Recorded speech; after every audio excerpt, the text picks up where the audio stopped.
A time to eat. What are you hungry for? Sit down and get ready to consume an abundance of fantasy football knowledge from Ross Tucker and Joe Dolan. Feed me now. I'm starving. On the Fantasy Feast Eatin' Podcast.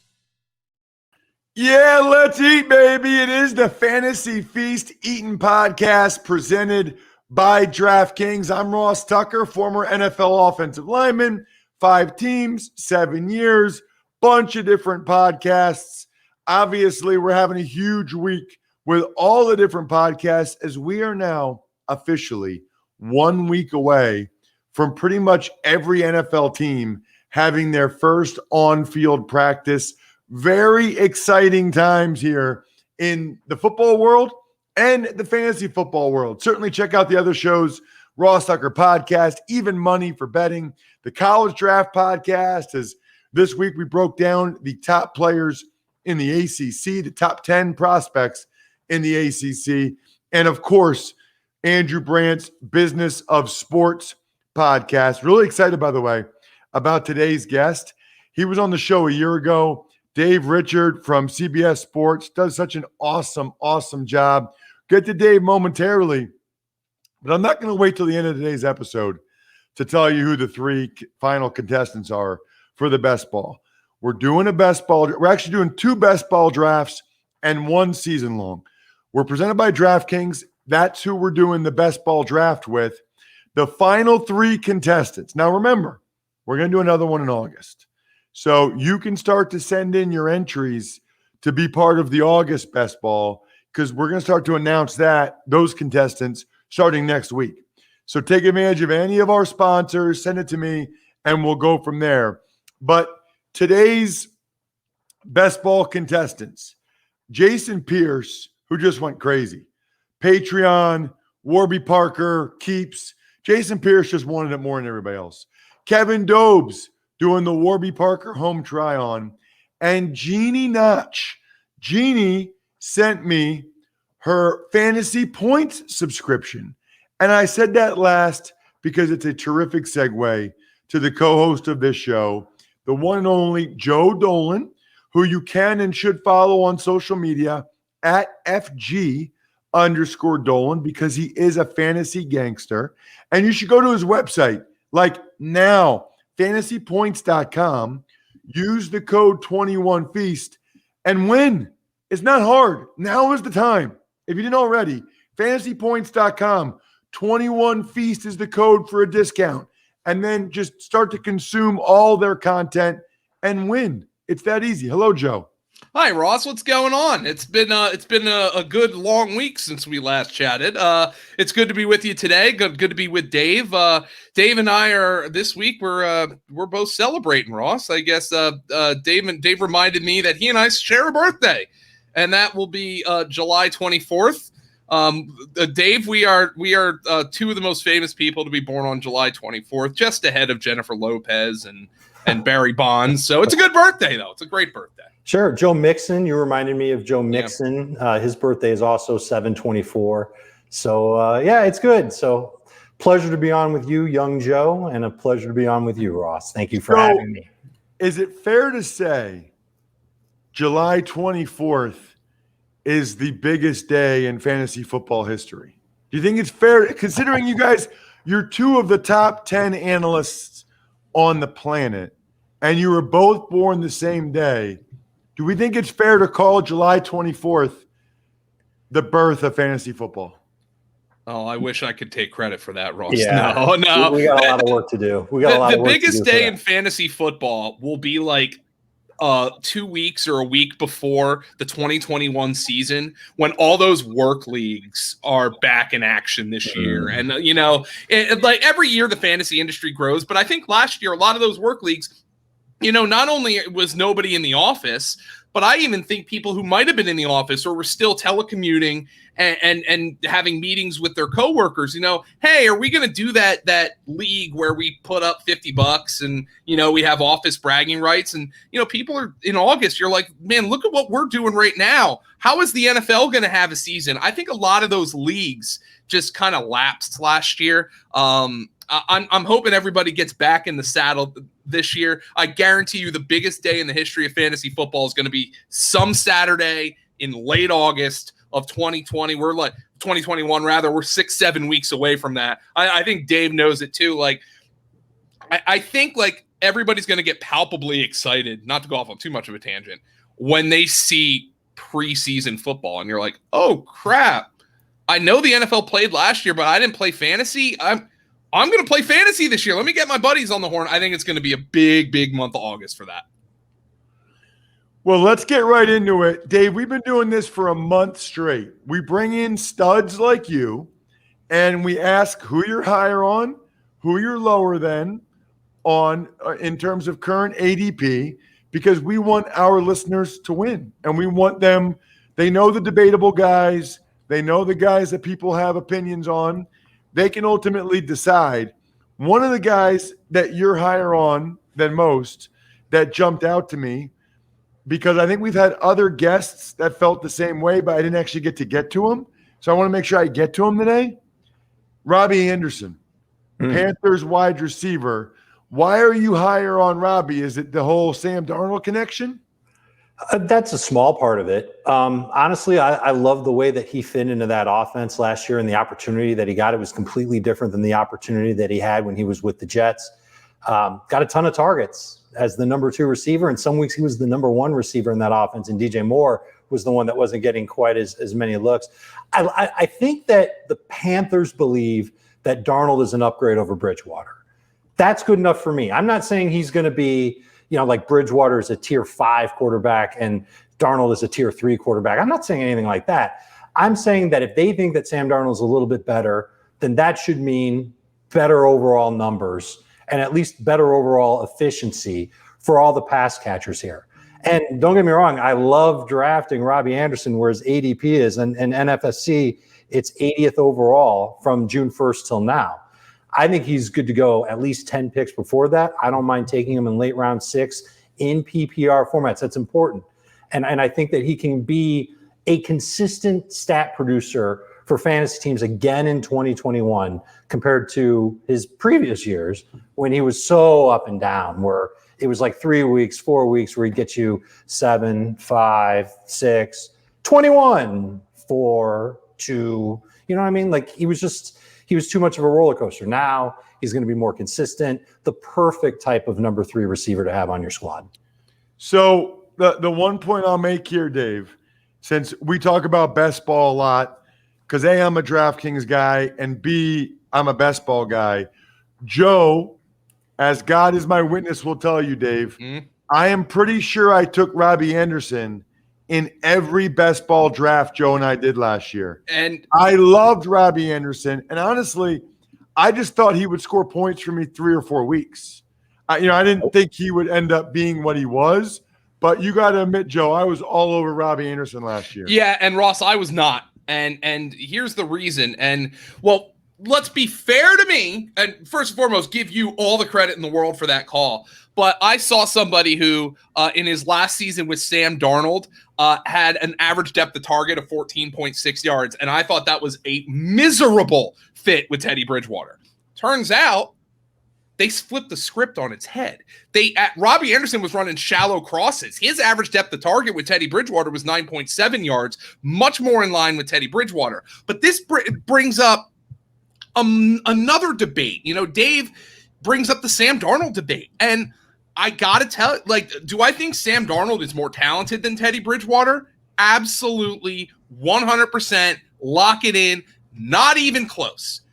Do I know for a fact that the Carolina Panthers could not wait to get rid of Teddy Bridgewater? Yes, 100%. Mr. Short of the Sticks. I mean, they could not wait to get Teddy Bridgewater out of town and bring in somebody with some upside. But I can't shake the feeling from my perspective when I'm looking at facts that there has been no reason right now to think, based on their careers so far, that Sam Darnold's a better player than Teddy Bridgewater.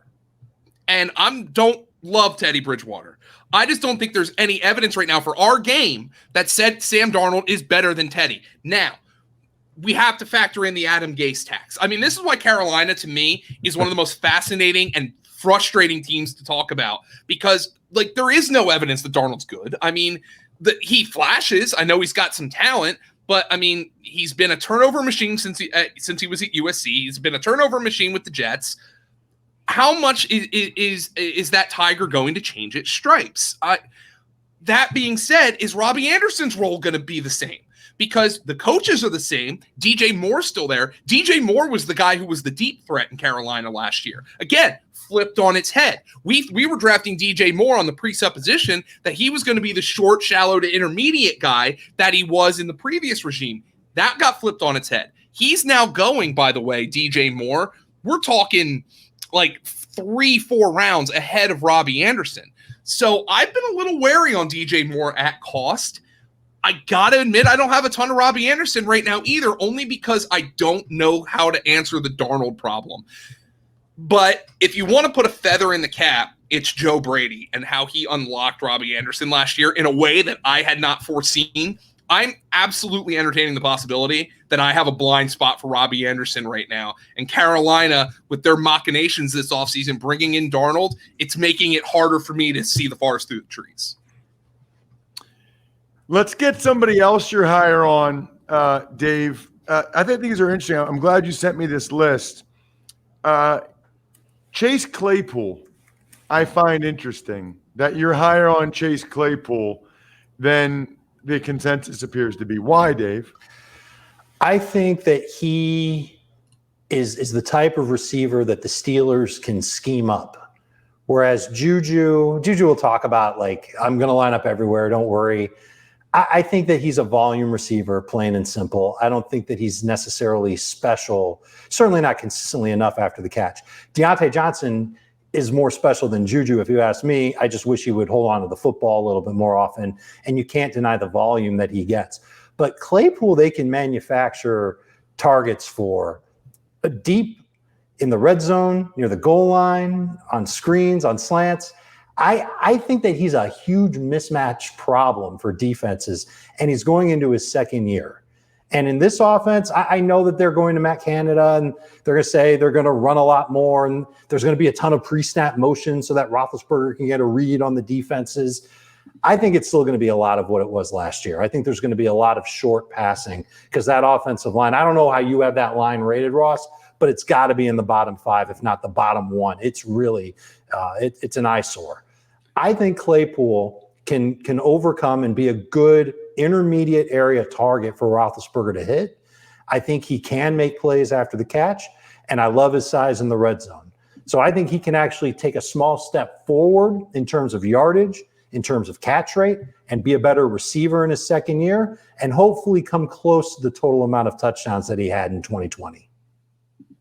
Joe? Ross, one of the reasons I haven't had a lot of Robbie Anderson this year is because I have a lot of Chase Claypool. Chase Claypool has been my most drafted wide receiver 3 this year.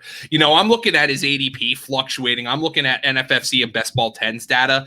He and Juju Smith-Schuster are basically interchangeable in terms of ADP. I'm looking right now at Juju as wide receiver 29 over the last 3 weeks and Claypool as wide receiver 30. That could change if you just change the parameters, and that number could change, you know? So sometimes they're going before each other, after each other. But when I'm drafting best ball, and again, that's what I've been doing so far this year, so everything's kind of filtered through that lens. Claypool is the kind of guy I target for best ball. We saw the spike games. We saw how much better Pittsburgh was when Chase Claypool was on the field. And now, if I remember, I'm going to look up the game last year. And it was the game the Steelers were like getting blown out at halftime. And I remember literally tweeting during the game on Sunday. And I was saying to myself, wait a minute, do the Steelers remember that Chase Claypool exists? I think it was a game. It might have been against I don't know if they were getting blown out, but it was against like the Jaguars or the Ravens, one of the last 2 games that they actually won during the season. And I just remember them not using Chase Claypool at all. And then they brought him out in the second half, and he started making plays. And that's when I was like, all right, this guy is something different. He gives them something a little bit more in the offense. Now, the big question people are going to have and say, well, I'm out on Claypool because Ben Roethlisberger's arm. And I don't know if I can argue against that. But right now, I've seen him be somebody who has been the cheapest of Pittsburgh's 3 receivers. And I'm going to be willing to invest in those spike games. So the reason I don't have a lot of Robbie Anderson at this stage is because I do have a lot of Chase Claypool, Ross. That's just a player where I'm investing in the cheapest of these receivers. Not to say I don't like Deontay Johnson, because I do, but I am investing in these receivers from this perspective. I'm gonna continue to have a lot of Chase Claypool because he is very affordable. Do you guys know what these are right here that I'm showing on the screen? I don't know the brand. They're Ross. Wait a minute. Are those Crocs? They are Crocs, but I wear these like out at night. These are, people don't realize how many sweet shoes Crocs have these days. It's time to put on your favorite pair of Crocs and channel your inner fortune teller, because your prediction might just make you $10,000 richer. How about this? Visit crocs.com, take your pick of wildly comfortable, lightweight clogs, have them, sandals, have them, slides, have them. You can personalize them with Gibbet's charms. Take your pick of styles that are straight fire and make your feet feel like $10,000. Speaking of that, by the way, this is how it ties in. The Crocs Hoop Draft Prediction Challenge, so the NBA draft, which is a week from now, is coming. And dare we say free to play on DraftKings.com. This is like all my worlds coming together. You know, picking like sort of betting on a draft, Crocs, DraftKings, this is amazing. Make all the right picks, and a slice of 10 G's could be yours. Just enter the game page on draft day and see just how well your pick predictions hold up to the real ones. At the end of the draft, winners will be paid out cold, hard cash based on how many you guessed right. Visit DraftKings.com/Crocs on Thursday, July 29th to make your basketball draft predictions. We hope your future is full of comfort and possibly full of money. Learn more at DraftKings.com/Crocs. Eligibility restrictions apply. See DraftKings.com for details. All right, Dave, let's get to some guys that you are lower on than others. And in fact, this is interesting. You're higher on Michael Carter, North Carolina running back with the Jets. Mm-hmm. You're lower on Javonte Williams, North Carolina running back, not with the Jets. Explain yourself. I just think that taking Javonte Williams in round 5 is a bit of a stretch. And if you're asking me to compare him to Melvin Gordon, to me, there's no comparison. I'd much rather have the younger running back there. But the Broncos have kind of said it multiple times this offseason. They want to move toward a multi-back approach. So even when they realize that Melvin Gordon is old as dirt and doesn't move like he used to and isn't as consistent as he used to, Williams might be the primary back there, but they also added Mike Boone. Boone knows the offense in Denver. I think the offensive line will be okay, but I'm not sold on that offense being so run heavy game after game. I think Williams is worth a pick about 10 picks later. I think he's fine in round 6 if you're willing to just kind of wait it out, because if Melvin starts the season with the Broncos, he's going to be the main back. Williams will be the guy behind him. I know he's the better pass blocker compared to Melvin Gordon, but I don't know if the Broncos are going to see it that way. And if he's not playing in passing situations, that means he's not getting a lot of targets, and he'll be splitting the rushing downs with somebody. So you almost have to be patient when you take Javonte Williams. And when I'm in round 5 of my drafts, Ross, I want players that I know I can start now. And I don't think I can do that with Javonte Williams. So I'm going to let other people take him. I love the talent. Don't get me wrong. I'm going to let other people take him, but I'm not going to get him when it costs me a late round 5 pick. Joe? I'm looking at ADP right now, and here are the players going around Javonte Williams. Deontay Johnson, Cooper Kupp, Javonte Williams. This is 50, 51, 52 NFFC. Adam Thielen, 53. Tyler Lockett, 54. Kyle Pitts, 50. Kyle Pitts is an entirely other argument.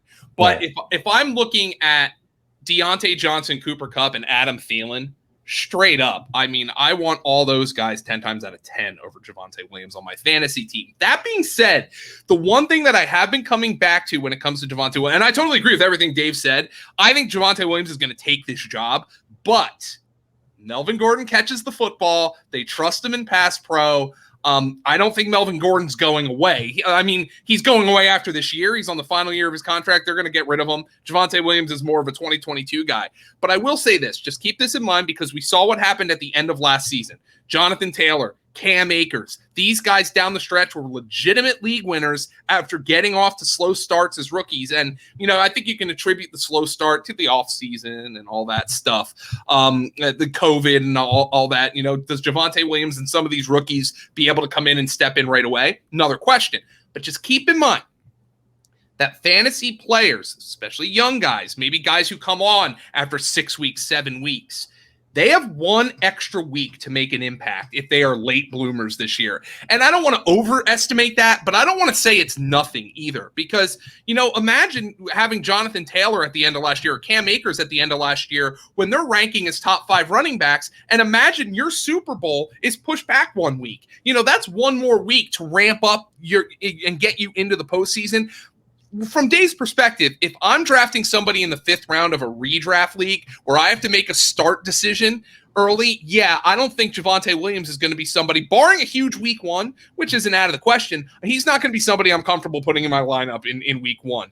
And I totally agree with that. I'm taking Deontay, I'm taking Kupp, I'm taking Thielen, those guys that I had listed beforehand.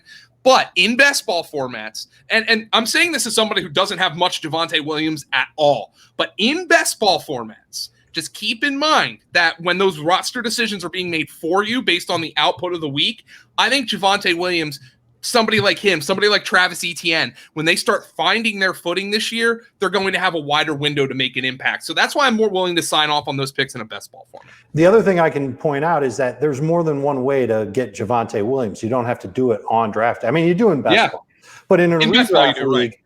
In a redraft league, let somebody take him in round 5. By week 3, they'll be kicking themselves for it. Trade for him. Because I agree with you, Joe. I think that Williams will have his time, and it'll be the impatient fantasy manager that'll say, all right, you're going to have Javonte Williams. Give me somebody off your team. You make a deal, and you've got Williams on your squad for the second half of the season. You'll be more patient with him when you trade for him. There were people in the leagues that I was in last year, they straight up dropped Cam Akers. They were cutting Jonathan Taylor. I picked those guys up in a couple of leagues last season, and I made the playoffs, and I made a pretty good run every single time. So you want to go ahead.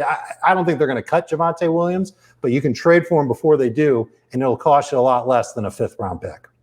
That's a really good point, Dave, about Jonathan Taylor and Cam Akers last year. Really good point. Another running back that you're decent amount lower on than other people are, Josh Jacobs. Is this primarily O-line driven, or is there more to it than that, Dave? There's a lot to it. The O-line is just the start. It changed. You know that it's got 3 new starters on it. I don't know how I feel about those guys compared to who they had. And they added Kenyon Drake, and they gave Drake a lot of cash. And then they talked up Drake's ability to be a good pass catcher when he really wasn't that prolific of a pass catcher when he was with the Cardinals. He was with Miami. I think that Drake is a bet for the Raiders against Jacobs because they're worried about Jacobs not being able to stay healthy. And I'll give you one other nugget that I noticed. Last season in short yardage downs, so downs of 3 yards or closer, Jacobs was 5 of 16. That's at the goal line. He only scored 5. He only converted 5 of those. It was 8 of 19 for Kenyon Drake. Noticeably better. He was better in short yardage. Maybe some of that had to do with Kyle Murray being there and opening up some lanes for Drake. But I think something also has to be said for the physicality of the position. And if Jacobs isn't catching a lot of passes, and he's averaged around like 2 targets over the course of his career per game, and if he's not getting all the goal line work, I'm not saying missing it all. If he's not getting some of it, what's his value? And he's been inconsistent for fantasy managers, 2 up and down over the course of his career. So I see the draft capital it'll take to get Jacobs. And I know it sounds crazy because he's a 3rd-year running back, but I don't see it. I don't see him doing as well as he did last year. I don't think he'll have those high-value opportunities because of Kenyon Drake. As silly as that sounds, but this is the Raiders that we're talking about. I don't think he'll get there because Drake is going to start blocking him.